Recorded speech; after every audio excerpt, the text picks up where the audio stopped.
மங்களேஸ்வர். இவர் யாரு பாத்தீங்கன்னா நம்ம கோவிந்த சேக்குப்பம் சொல்லிட்டு ஒரு ஊரு, என்ன தாழ் காலத்தை சேர்ந்த ஒரு நபரு, ராணிப்பேட்டையில இருக்க கிராமம். அவங்க அப்பா அம்மா இறந்துட்டாங்களா அந்த பொண்ணுக்கு. அந்த பொண்ணு சொல்லுது நான் படிக்கணும் அப்படின்ட்டு. இவர் தாழக்கால இருக்காரு, அந்த வீடு தேடி போறாரு. அவர் என்ன சொல்றாரு, நான் படிக்க வைக்கிறேன்னு சொல்லிட்டு பேசி அந்த பொண்ணை கூட்டு போய் அட்மிஷன் போட்டு கை காசு கட்டி கொடுத்து அட்மிஷன் போட்டாரு. ட்ரெஸ்ஸும் வாங்கி கொடுத்துருக்காரு அந்த பொண்ணுக்கு. நாளையில காலேஜுக்கு வருவாங்க அப்படின்னு சொல்லி காலேஜ்லயும் உறுதி கொடுத்துருக்காரு. இந்த பொண்ணுகிட்ட படிப்பு ஒண்ணுதாம கை விட்டு போகாது, அப்பா அம்மா இறந்தாங்கன்னு கவலைப்படாத, நான் உனக்கு இருக்கேன்னு சொல்லி இந்த தாழ்கால இருக்கவங்க நிறைய பேர் நல்லது பண்றாங்க. இந்த திமுக காரணங்க கொஞ்சமாச்சும் பாருங்களா கண்ணக அழுகுது. உங்களுக்கு நாடகத்தை நம்புறதுக்கு பொதுமக்கள் தேவையில்லை. வேலை பண்ணுங்கடா ரூல்ஸ் அப்படின்னா முக்காவாசி பேர் சிக்கிக்கிட்டாங்களாம். சிபிஐ கிட்ட கேள்வி கேட்கறாங்களாம். அவங்களுடைய சிபிஐ கேட்கற வேலை எல்லாம் கேள்வி கேட்கறதா வேலை, அதை விட்டுருங்க. பொதுமக்கள் கேள்வி கேட்க ஆரம்பிச்சிட்டாங்களாம் திமுக காரனே.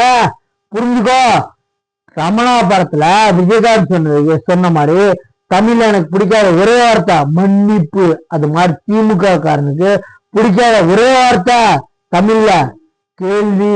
ஒரே ஒரு கேள்வியா, என்ன 4.5 வருஷமா திமுக ஒரு கட்சி இருந்தீங்களா, எங்க புடுங்க போயிட்டீங்க அப்படின்னு கேக்குறாங்களாம்.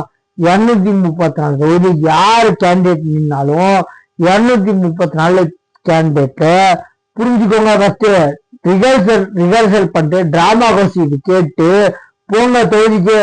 முக்காவாசி தொகுதியில டெபாசிட் இழக்கிறது உறுதி, எழுதி வச்சுக்கோங்க. கொளத்தூர், சேப்பாக்கம், திரும்ப 3 பேர் மட்டும் 100% எழுதி தர டெபாசிட் இழக்கிறது உறுதி. ஏன்னா மக்கள் கேள்விதான் திமுக காரனே. தற்கொலை சொன்னல தற்கொலைதான். ஏன்னா இத்தனை வருஷமா நீங்க வேண்டி உட்கார வைக்கிற வேற மாற்று கட்சிகள் இல்லாம உங்களை உட்கார வச்சாங்க. தற்கொலைதான். ஏன்னா உங்களை ஓட்டு போட்டு உட்கார வச்சல நாங்களாம் தற்கொலைதான். என்ன கேவலமானவங்களா திமுக காரனுங்களே மக்கள் பிடிச்சுக்கிட்டாங்க, கேள்வி கேட்கறாங்களா. பிடிக்காத ஒரே விஷயம் திமுக காரனுக்கு கொள்ளை கற்பழிப்புல பேர் போன கட்சி திமுக. சாதா அப்பதான் முடிஞ்சு. நம்ம சேனல் சப்ஸ்கிரைப் பண்ணுவாங்க. தேங்க்யூ.